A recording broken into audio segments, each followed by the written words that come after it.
na kanuni zake mwaka 2024 imetoa fursa mbalimbali hasa kwa wazabuni wazawa.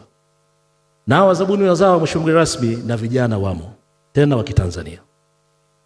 Naomba Mheshimiwa mgeni rasmi nipigie mstari neno wazabuni na nilielezee kwa kifupi. Mzabuni wa tenda za serikali ni nani?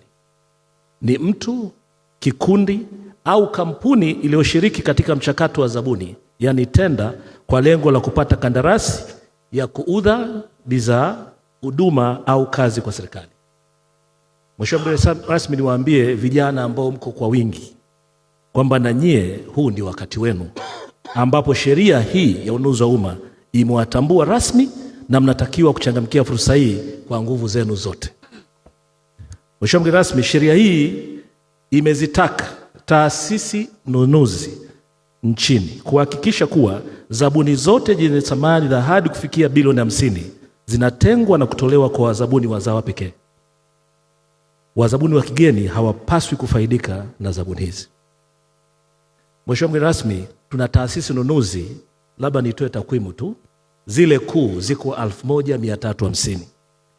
Ni wizara, idara, mamlaka, mashirika yote ya umma, ofisi za mkoa, wilaya, halmashauri. Hizi zote zinadondokea kwenye kundi la taasisi nunuzi kuu. Lakini katika ngazi ya msingi kuna taasisi nunuzi zaidi ya 60. Hapo tunazungumzia shule za sekondari, shule za msingi, hospitali, zahanati mpaka ofisi za kata. Kwa hiyo serikali ilipofanya maamuzi ya kuzielekeza taasisi nunuzi zitenge 30% ya ununuzi wao kwa makundi maalum, yalikuwa ni maamuzi makubwa ambayo yanaleta uchumi mkubwa sana kwa wananchi. Mheshimiwa mgeni rasmi,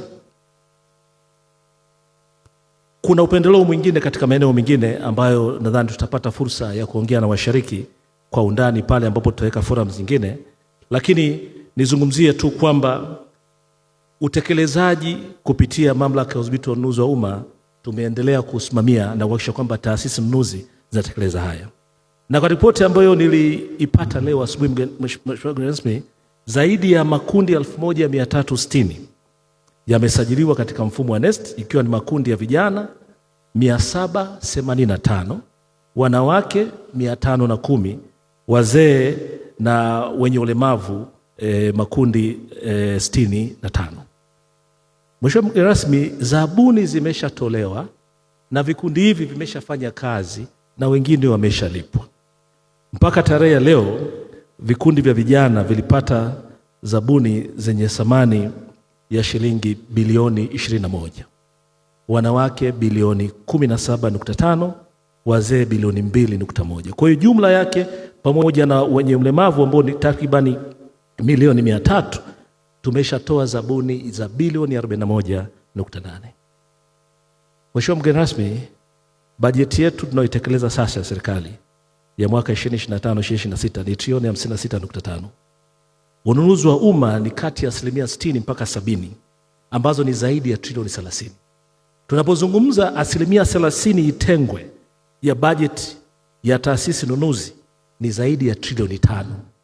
Kwa hiyo huu ni mfuko mkubwa ambao tukichangamkia fursa hii na wote kushiriki, tuna hakika tunaleta mchango mkubwa katika kuondoa tatizo la kazi na ajira nchini. Mheshimiwa mgeni rasmi, sasa fursa zinafikaje? Labda ni waadress ndugu zangu vijana. Ili fursa ziwafikie, unahitaji kujirasimisha, na ili kurahisisha urahisishaji huu, sheria hii imejenga msingi wa upendeleo maalum kwenu. Jukumu lako kijana ni kujiunga na wenzako ambao mna nia moja ya kufanya biashara na serikali. Mnatakiwa kuwa kundi la kuanzia watu 5 mpaka 20. Usajili unafanyika katika ofisi zote za halmashauri, ambapo maafisa ustawi wa jamii na maafisa biashara watakuongoza vyema katika kukamilisha usajili huo, na taarifa hizo kutumwa PPRA, ambapo tutasajili kikundi chenu kwenye mfumo rasmi wa kielektroniki unaitwa NeST, na ndio mfumo rasmi ambao unasimamia ununuzi wa umma nchini. Mheshimiwa mgeni rasmi, ili kuongeza kasi ya usajili wa hivi vikundi kama alivyotamka awali 1350, tutashiriki katika mbio za mwenge za mwaka 2026, ambapo tutazunguka katika halmashauri zote 184 kuhamasisha na kusajili vikundi hivi vya vijana, wanawake, wazee na watu wenye ulemavu, lakini focus yetu kubwa katika Mwenge ilikuwa ni vijana. Mheshimiwa mgeni rasmi, tuna lengo la kusajili katika kipindi hiki toka Mwenge ambapo tutaupokea Dar es Salaam siku ya kesho na mpaka ambapo tutahitimisha, tuwe tumesajili vikundi zaidi ya 20,000. Sasa ukipiga hesabu kati ya watu 5 mpaka watu 20 ni idadi kubwa sana ya vijana watakuwa wamefikiwa. Lakini katika kipindi cha miaka 3 mpaka 5 tunategemea kuwagusa vijana takriban milioni 3 katika fursa hizi za serikali.